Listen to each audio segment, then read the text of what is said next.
Hi hall welcome to 100 Days of Stitching Stories. Day 7. இன்னைக்கு இந்த அழகான ட்ரெடிஷ்னல் சாரியில் sleeveless princess cut blouse simple 4 ஸ்டெப்ஸில் எப்படி ஸ்டிச் பண்ணலான்னு பார்த்துலாமா?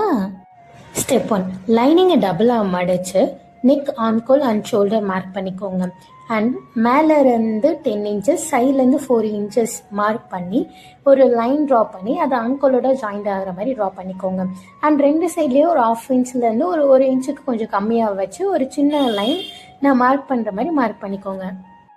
ஸ்டெப் 2, அவுட்டர் லைன்லாம் கட் பண்ணிவிட்டு வீடியோவில் காட்டுற மாதிரி சென்டரில் இருந்து அந்த மெயின் லைன் போட்டோம் தெரியுமா? ஸோ அதை ஃபர்ஸ்ட் கட் பண்ணிவிட்டு அதுக்கப்புறம் சைடில் சின்னதாக ஒரு லைன் போட்டோம்ல அதை கட் பண்ணிடுங்க. சென்டர் பார்ட் நமக்கு தேவையில்லை. ஃபைனலாக இந்த மாதிரி தான் இருக்கணும்.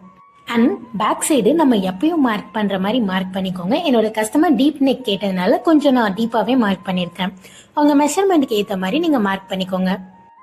ஸ்டெப் 3, போன வீடியோவில் சொன்ன மாதிரி ஃபர்ஸ்ட் லைனிங் அட்டாச் பண்ணிவிட்டு இந்த 3 பார்ட்டையும் சேர்த்து வச்சு ஸ்டிச் போட்டுக்கோங்க.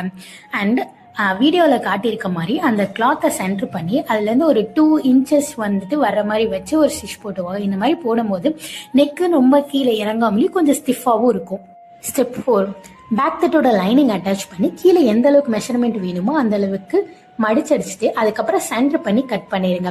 ஒரு சைடு வந்து கொக்கி மாட்டுறதுக்கு, இன்னொரு சைடு கொக்கி வைக்கிறதுக்கும் ஏற்ற மாதிரி கட் பண்ணி அந்த இடத்துல நம்ம எப்பயும் வச்சு தப்போம் தெரியுமா, அந்த மாதிரி தைச்சிடுங்க.